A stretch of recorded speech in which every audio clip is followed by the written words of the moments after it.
Hola, soy Evoe Sotelo, codirectora de Quiatora Monorriel al lado de Benito González. Quiatora Monorriel es un proyecto escénico, dancístico, que surgió hace 25 años en la Ciudad de México. Benito González y yo somos sonorenses y a los 21 años iniciamos este proyecto. Estábamos recién llegados a la Ciudad de México y aquí surgimos como proyecto coreográfico por más de 20 años. Radicamos en Hermosillo, Sonora un tiempo recientemente y estamos de regreso en la Ciudad de México. Estamos muy felices porque pronto, el lunes 24 de julio a las 8 de la noche, estrenaremos en el Palacio de Bellas Artes nuestro programa QM Retro.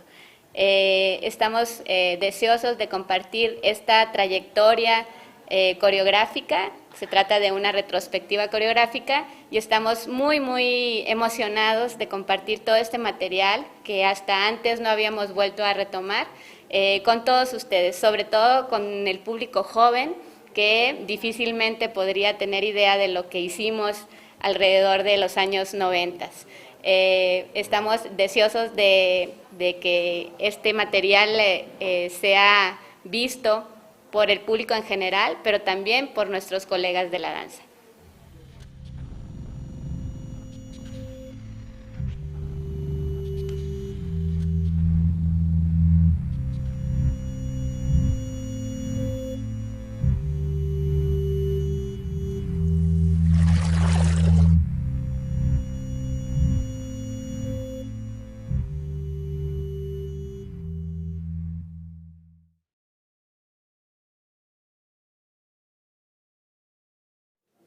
Nuevamente aquí en una emisión más de Perfiles en Acción.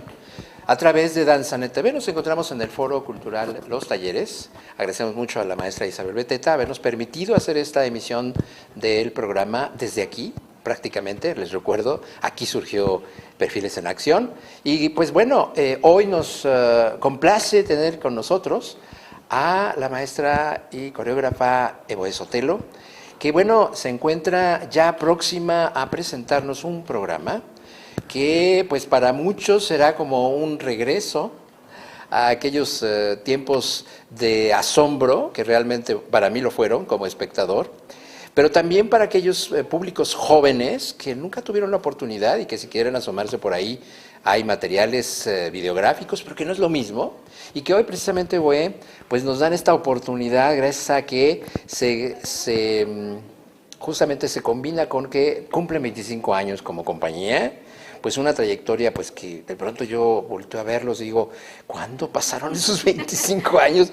Sobre todo pues porque tuvimos la fortuna de que pues prácticamente vi a estos chamacos cuando iniciaban en la licenciatura, donde yo era parte del colegio y que pues dieron mucha lata, en muchos buenos sentidos, y que bueno, finalmente pues después de haber egresado y incluso ya en ese mismo momento, ya tenían como, quizás no la claridad, pero por lo menos sí, ese impulso que te dice, sin que lo sepas, pues, o sea, sin que te estés dando cuenta qué es lo que te guía, sin mucha cuestión sofisticada mental, teórica, que algo tenía que suceder que implicase un camino propio. Y yo creo que Quiatora, incluso, bueno, hasta el nombre, todavía me olvido, Quiatora Monorriel, primero, ¿cómo es que surge este nombre? Bueno, la historia es, en el 92 surgimos como grupo y en esa época nos rapábamos Benito y yo. Él me rapaba a mí y yo a él con una maquinita que teníamos. Porque era más cómodo y porque no teníamos mucho dinero para andar gastando en cortes de cabello exóticos. Entonces, y también porque nos gustaba mucho investigar sobre lo andrógino. Escénicamente. Entonces, bueno, nos rapábamos y colocábamos en una mesa en la cocina un espejito chiquito y lo deteníamos con un servilletero. Entonces, y ahí nos veíamos y estábamos tratando de hacer un buen corte, ¿no? Dentro de lo posible. Y en una de esas que nos íbamos a cortar el cabello, uno de los dos dijo, tráete eso que atora el espejo. Y como en esa época andábamos buscando un nombre para el grupo, y no queríamos que fuera un nombre que hiciera referencia directa a la danza. Entonces, ay, pues Quiatora, sí, Quiatora, muy bien. ¿Con qué le va bien? Pues monorriel. ¿Por qué? Pues porque se oye bien monorriel. Y ya, el chiste era jugar a que el propio nombre de nuestro proyecto justo hiciera referencia a un juego un tanto absurdo, y que, vaya, existiera una palabra inventada y una palabra conocida, y que en conjunto generaran ideas, metáforas o posibilidades, ¿no?, de asociación, que a final de cuentas era lo que nos interesaba hacer en términos coreográficos, ¿no? Fíjate, como yo recuerdo mucho a uno de nuestros maestros, yo diría de la vida también, Sergio Ramírez, que en esa época él dirigía un grupo sufí, un poco de la escuela del Cuarto Camino, una onda medio esotérica, pues, pero él decía que los nombres, el nombre, primero no es tan azaroso como uno podría parecer, ¿no? Es porque de pronto se le ocurre, pero también el nombre de alguna manera va a marcar una cierta línea, ¿no? Y cuando tú me describes el nombre, no es solo por el origen, puedo ver que hay coherencia sin que ustedes lo hayan pensado. Por eso te digo, Claro. es un tipo de pensamiento diferente, ¿no? Exacto. En la que se opera un poco como por ahí en ciertos estudios de la semiosis también se habla de la abducción, ¿no? Que es esta otra manera de pensar que tiene que ver con la intuición. ¿Cómo tú definirías en este caso, ahora sí, en ese camino, esta quiatora, en un monorriel demandante, que es la danza, Exacto. y que de alguna manera pues fue apareciendo ante ustedes? O sea, a mí me interesa mucho porque cuando uno se revisa, se revisita y dice, qué curioso, eso sigue siendo parte Esencial. aún esencial. Sí, sí. ¿Cuál es esa parte esencial? A mí me parece bien interesante, en esa época, justo al inicio de nuestra trayectoria, nos hizo una entrevista Pedro Serrano para un libro que se editó que se llamó, creo, La danza en México. Y éramos dentro de ese libro la compañía más joven, ¿no? Apenas recién surgidos. Pero él hace un análisis bien interesante sobre el nombre, y dice que Quiatora, esa palabra inventada, ¿no?, al lado de monorriel, que monorriel finalmente es un vehículo inestable que está siempre a punto de caer hacia un lado y hacia el otro, pero que siempre llega a su destino, ¿no? Pero siempre en esa vulnerabilidad y en ese espacio como de riesgo. Entonces, a mí me parece tan bonita esa imagen, y me parece que encontró como justo la esencia de lo que nos motivaba en ese momento y de lo que al paso de 25 años sigue siendo nuestra razón de seguir existiendo. O sea, porque finalmente pudimos haber cambiado en muchos sentidos, pero esa es la parte, creo, que yo reconocería como lo fundamental dentro de nuestra trayectoria, ese riesgo, ese espacio siempre para la incertidumbre, para la posibilidad que sabemos que implica un camino un tanto tortuoso, ¿no?, pero divertido, siempre lleno de hallazgos, lleno de preguntas y de respuestas inconclusas, ¿no?, que al final de cuentas me parece que se sintetiza en esta imagen del monorriel. Claro, y no quiero apartarme de esto porque también el monorriel implica la participación de dos. Exacto. ¿No? Es decir, uno del lado del otro, uno sí es el que mira, pero el otro puede imprimir la fuerza. Exacto. Y que creo que, bueno, ha sido fundamental. Digo, ustedes, independientemente que sean codirectores, pues forman una pareja que en la vida han hecho también un proyecto, ¿no? Que implica, en este caso, pues tu vida privada. Pero uno puede, por supuesto, por ahí aprovechar la fuerza de la gran maquinaria, pero bueno, normalmente no se tiene eso, ¿no? ¿Cómo a los 21 años, me parece, dices, Sí, 21 años. lograron que esto pudiera marchar? Sí. ¿Con maquinario o simplemente con la propia fuerza motora? ¿Qué fue lo que sobre todo pienso por estos chicos que yo veo, por ejemplo, los que egresan de mi escuela, la Escuela de Danza Contemporánea de la Oliño Lisli, y ya desde los últimos semestres ya empiezan a hacer sus proyectos y se encantan y visionan y ¿cómo lo visionaron ustedes? Fíjate que nosotros iniciamos con una gran motivación por investigar qué había en nosotros por descubrir que no hubiéramos reconocido en la escena que en ese momento podíamos disfrutar, observar. Entonces, como que teníamos esa inquietud de indagar en el cuerpo escénico, pero desde un lugar que no nos remitiera a lo que en ese momento funcionaba como, vaya, el código dancístico, más o menos la convención dancística establecida dentro del territorio mexicano, ¿no? No había internet, o sea, finalmente veíamos directamente lo que en los teatros teníamos posibilidad de ver, ¿no? No había mucha otra opción, algún que otro video de coreógrafos de Europa y de Estados Unidos, pero no era como hoy, que tienes como una mirada muchísimo más global sobre la danza. Entonces, nos interesaba, por ejemplo, éramos amantes y seguimos siendo del cine, ¿no? En aquella época, David Lynch, Jim Jarmusch, también amantes de la música, y teníamos ciertos personajes que nos parecían como muy interesantes porque resultaban muy extraños, ¿no? Como el Capitán Beefheart, por ejemplo, ¿no? Finalmente una construcción sonora muy fuera de lo convencional, pero que implicaba como todo un descubrimiento también. Entonces, todo eso que reconocíamos en otros ámbitos, en otras disciplinas, queríamos probarlo en el cuerpo escénico de la danza, ¿no?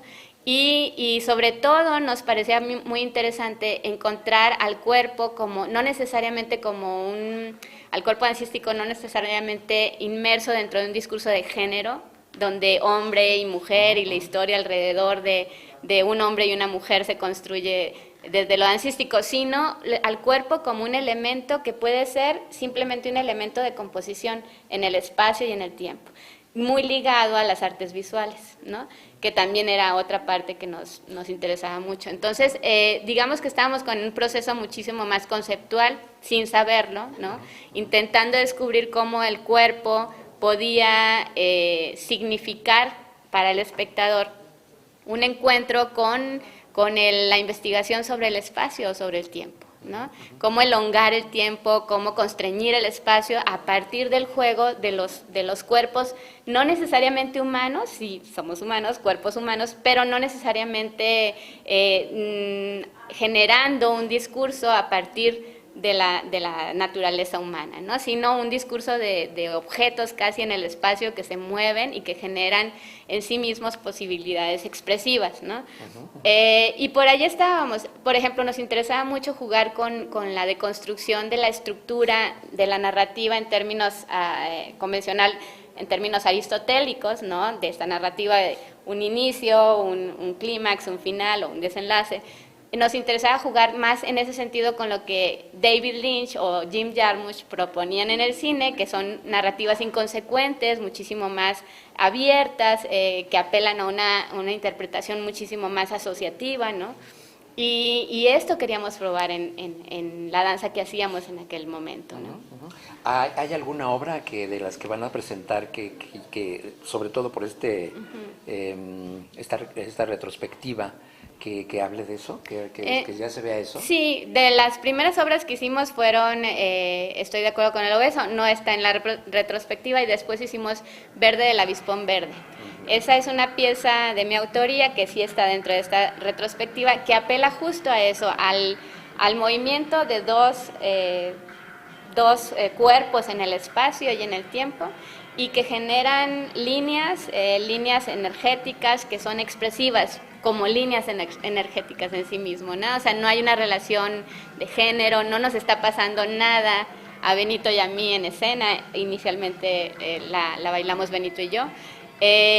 No hay como un argumento detrás, más que la experiencia de este cuerpo que se mueve en el espacio y que transita en el tiempo de una manera específica, ¿no? Generando también trayectorias, formas corporales, o sea, finalmente mucho más cercana a esta parte de la danza que está más en el asunto de lo visual, ¿no? O sea, más cercana a la composición dentro del campo de lo visual. Me voy a remitir nuevamente a estos primeros impulsos, de pronto decir, ¿qué será aquello que no se ha hecho y que podría ser un buen reto, ¿no? Y a veces, bueno, se habla de lo original como algo que suene diferente. Yo creo que no es por ahí en su caso, porque lo original es que parte de un origen, que tiene una fuente de la cual emana en estos primeros impulsos una idea. Todo lo que me has dicho, pues bueno, en esa época, tú ahora lo explicas, pero quizás en esa época no tenía esa complejidad en ese momento, más que ese impulso en lo original, es decir, con un origen. Sin mayores conceptualizaciones, ¿cuál sería ese impulso? Independientemente de todos estos conceptos que nos acabas de mencionar, esta cuestión del género, esta cuestión del cuerpo, no como interpretación aristotélica también de una línea, esta inconsecuencia, todos estos ejemplos sirven mucho para entender el trabajo de Queatora Monoriel, pero en ese fondo,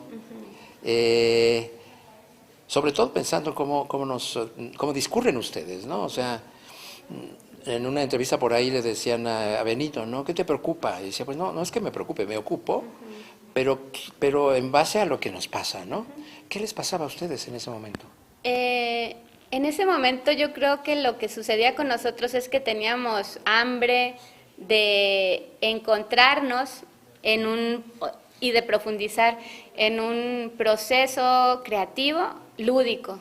O sea, creo que lo que más deseábamos encontrar era la parte de juego que está detrás de todo proceso creativo. Nos parecía muy formal la danza y éramos chavos de 20 años, entonces nos parecía muy formal, muy solemne sería la palabra, más que formal, muy solemne.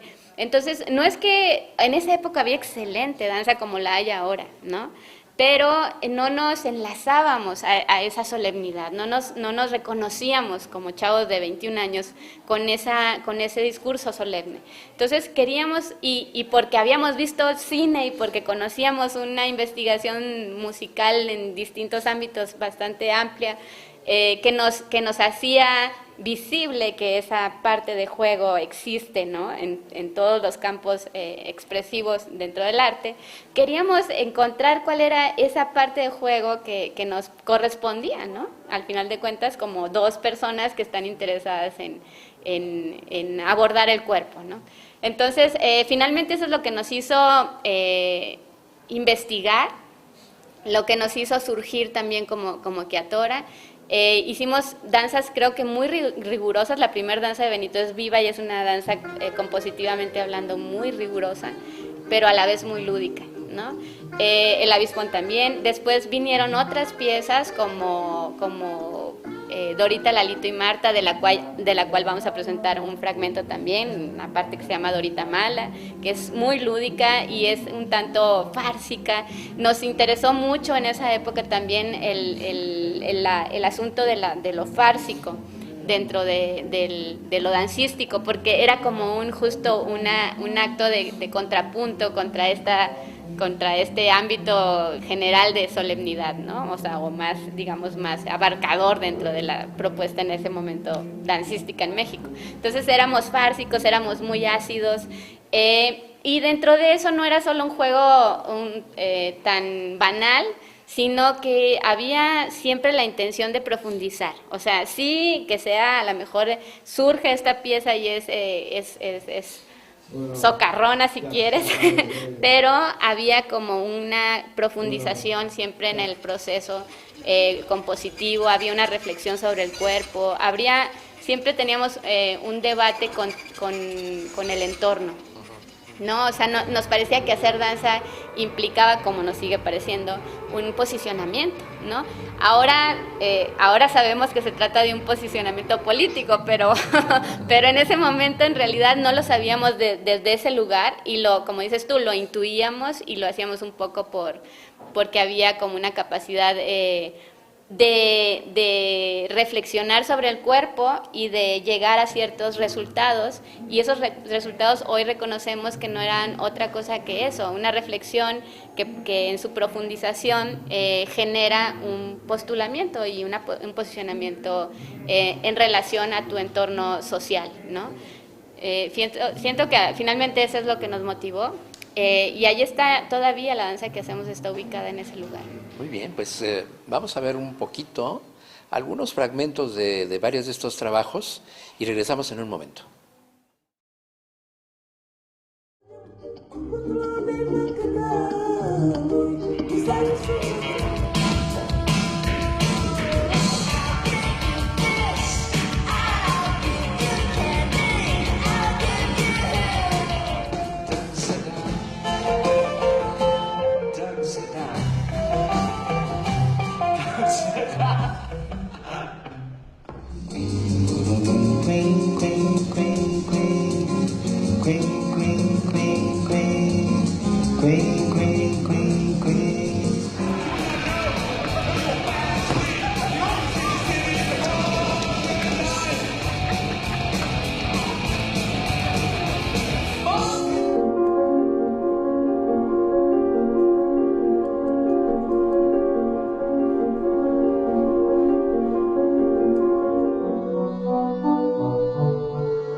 Nuevamente regreso después de haber visto, pues ahora sí, dándole como pie a lo que vamos a ver.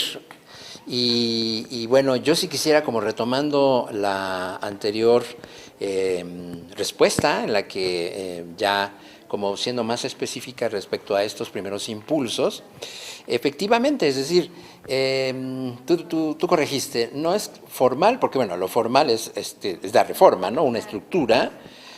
Uno no puede dejar de hacerlo, ¿no? En el arte todo es artificial, con toda la vida que está oculta detrás, pero también está esta otra parte de la solemnidad, y a veces estos temas que sí son importantes, digo, por eso me quedó mucho esta respuesta de Benito, ¿no? No es que no nos preocupe lo que pasa, o que en términos de la política, es de esta parte que de todos modos en cualquier momento en que estemos expuestos, hay una cierta postura política, pero que también implica esta otra manera, no ligera, porque a veces se confunde el humor, la comicidad, o simplemente esta manera no solemne de abordar los temas, como si fuera algo fácil. Y yo creo que no, yo creo que bueno, primero implica un riesgo, ¿no? Un riesgo al ridículo, obviamente un riesgo que te aleja, que te puede alejar en un momento dado de estar esperando ver danza, y de pronto resulta que hay un movimiento, hay algo más. En este sentido, ¿cómo han afrontado esto ante el público? Es decir, ante la crítica, ante lo que han ustedes defendido, no defendido en el sentido de estar a la defensiva, pero sí de alguna manera de ser coherentes con ustedes mismos. Sobre todo en esta parte, en la parte que tiene que ver con esta otra manera de ver la vida, ¿no? No necesariamente esa de la seriedad, pero yo diría, como diría por ahí mi maestro, de la seriedad del ser. Sí, en realidad la primera etapa fue muy difícil en ese sentido, porque justo como lo que prevalecía era esta visión sobre la danza desde este lugar más solemne, y estaban, en realidad creo que estábamos como gremio dancístico muy enlazados todavía a la historia de los grandes pilares de la danza en México, ¿no? A una Guillermina Bravo, a un Ballet Nacional, ¿no? A todas estas instituciones dancísticas. Pues era difícil soltarse un poquito de esos lazos, ¿no? Entonces yo creo que en esa época nosotros un poco en un asunto de rebeldía decíamos que éramos hijos de nadie en la danza, ¿no? Que nos queríamos soltar de eso que nos parecía que nos hacía más difícil llegar a nuestro objetivo, ¿no? Entonces decíamos que éramos más hijos del cine y de la música que de la danza, que de la propia danza. Y sin embargo, en realidad éramos hijos de todo, como sucede de la vida, ¿no? O sea, todo forma parte de tu bagaje, y en un momento dado, en el proceso creativo, todo también es parte de lo que se pone en juego, ¿no? Para tomar decisiones. Entonces, en realidad sí fue difícil porque se hizo como un universo segmentado de manera como muy clara entre una parte del público que recibió con mucho gusto una propuesta justo que iba más hacia lo no digamos, hacia cuestionar un tanto la tradición, que también creo que era algo que hacíamos de manera consciente, o sea, tratamos de cuestionar la tradición inmediata, ¿no?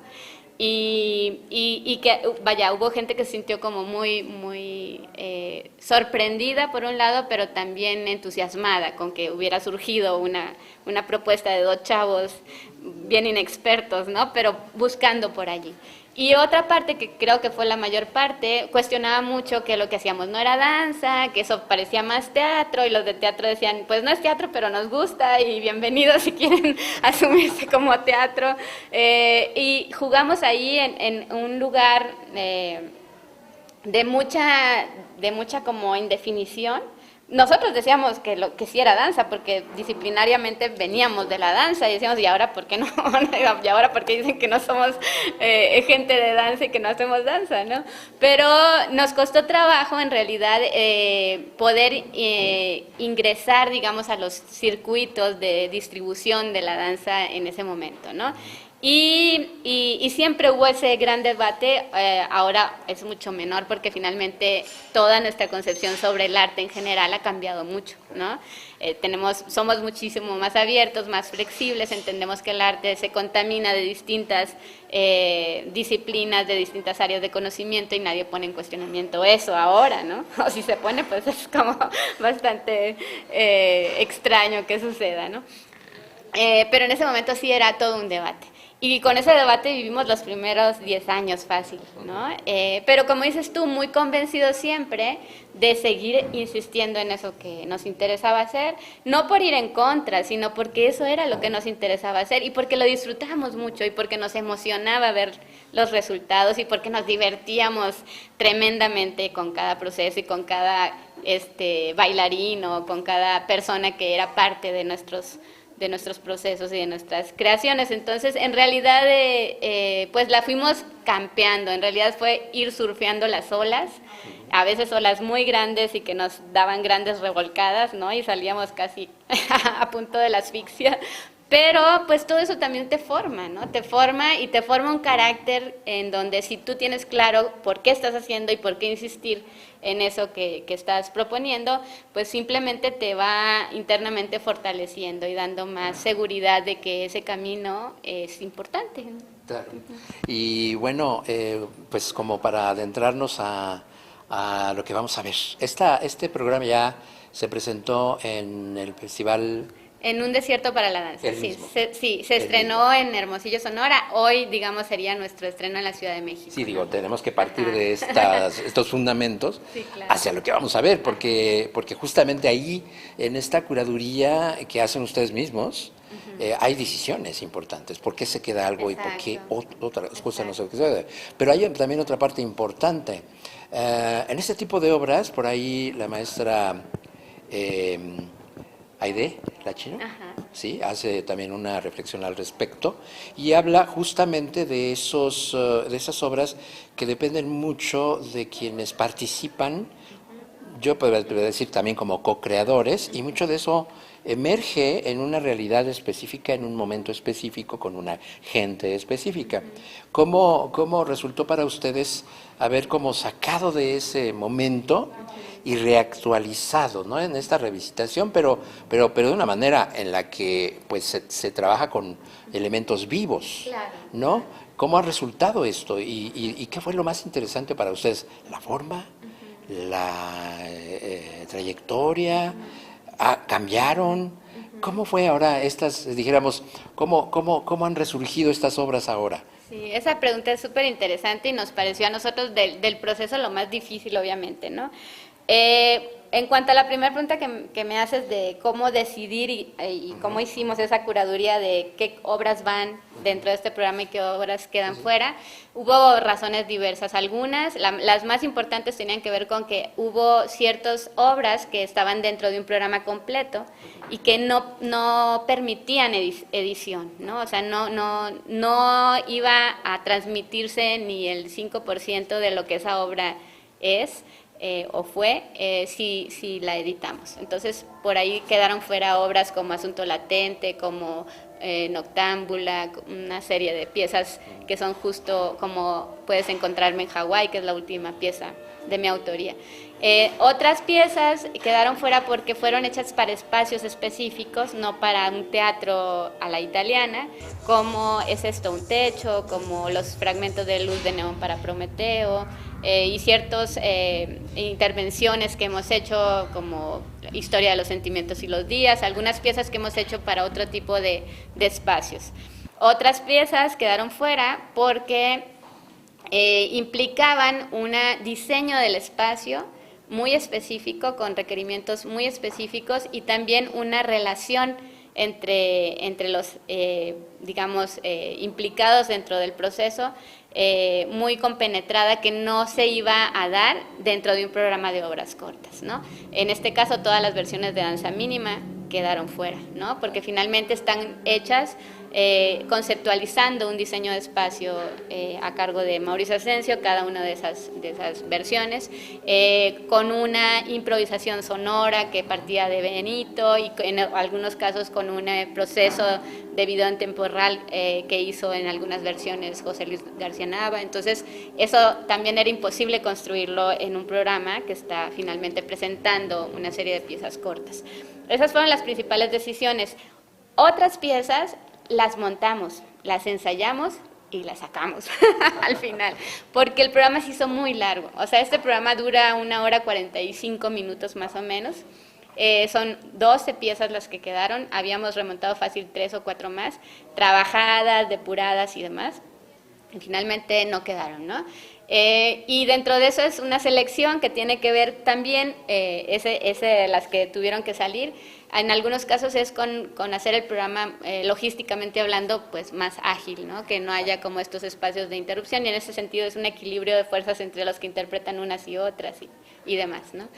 Sin embargo, sí tratamos de que quedara como muy clara la revisión a lo largo del tiempo, y que hubiera una presencia más o menos de cada uno de los distintos momentos que nosotros ubicamos como Queatora Monorriel, estos distintos momentos de desarrollo del pensamiento también, ¿no? Entonces presentamos, le damos mucha importancia, quizá más importancia a la primera etapa, a toda la primera etapa, porque es la que la gente conoce menos. O sea, la gente de nuestra generación y un poquito más, digamos, adelante de nosotros, es la que pudo ver a lo mejor una vez alguna de estas piezas y no más. Los jóvenes no las conocen, no hay suficiente registro tampoco de estas piezas en internet. Y como dices tú, los que hay, pues no es lo mismo verlo en un video. Entonces le dimos mucha importancia al cómo surge Queatora Monorriel.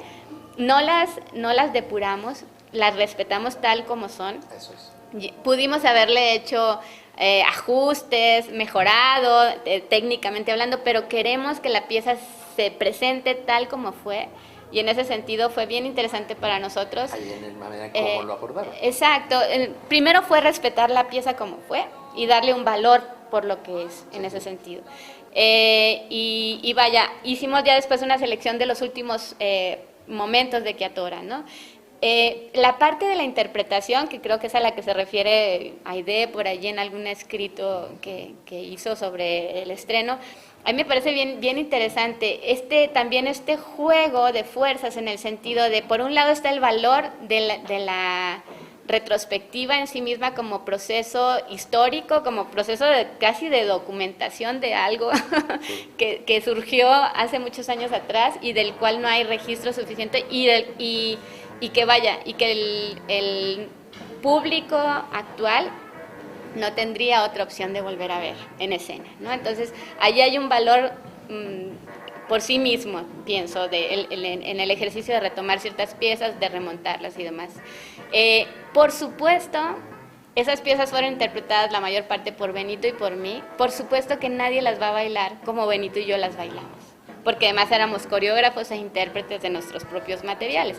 Eso nunca nos peleamos con eso, y nunca fue nuestra intención, digamos, someter al intérprete para que reviviera la manera en la que Benito y yo interpretamos, porque eso es algo imposible, todos lo sabemos. Tratamos de ser muy cuidadosos en el remontaje a nivel de elementos formales, de elementos técnicos, de darle al intérprete todo este bagaje que constituyó a la pieza en su momento, y toda esta revisión del pensamiento de nosotros como coreógrafos y como intérpretes en ese momento. Entonces, para nosotros fue súper rico regresar atrás a remontar una pieza, y regresar no solo al remontaje en concreto, sino al pensamiento de ese momento. ¿Por qué tomamos esas decisiones? ¿Qué es lo que veíamos fundamental en esa pieza? ¿A qué le dábamos más importancia? A lo mejor hoy le daríamos más importancia a otras cosas. Pero en ese momento había un pensamiento en específico, un proceso de desarrollo del pensamiento en un lugar específico, daba hasta cierto punto, ¿no?, nuestra mirada coreográfica y demás, y eso es lo que tratamos de respetar. Claro, los intérpretes las bailan distintas. Algo bien interesante que sucedió allí y que me parece bien apasionante también como un proceso de reflexión sobre la danza en general, no tanto sobre Queatora, es que el tipo de entrenamiento que teníamos era específico. En esa época el bailarín se entrenaba de una manera específica. Hoy los bailarines se entrenan de otra manera. Las técnicas de entrenamiento han cambiado y eso define mucho también el cómo interpretas una pieza, ¿no? Entonces, además de una serie de investigación que nosotros teníamos de manera muy particular sobre el peso, sobre la energía y demás, que obviamente es un trabajo técnico que hemos estado haciendo con los chicos, que creo que lo hacen bastante bien, pero por supuesto que no son Benito y Evoe. O sea, creo que esa mirada debe de ser entendida desde allí, claro.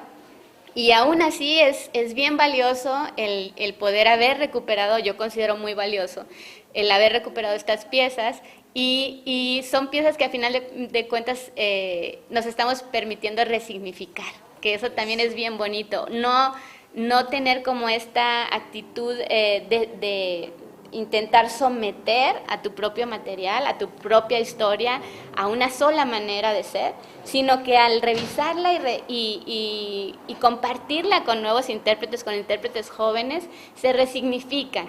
Y eso también es bien bonito para nosotros. Ha sido, de verdad, pues yo creo que un momento que siempre recordaremos en el futuro como pues un regalo, ¿no? Un regalo, el poder tener este equipo de intérpretes que son entrañables. O sea, cada uno de los chicos que están participando en este programa se han comprometido profundamente con el material y con el proceso, ¿no? Claro.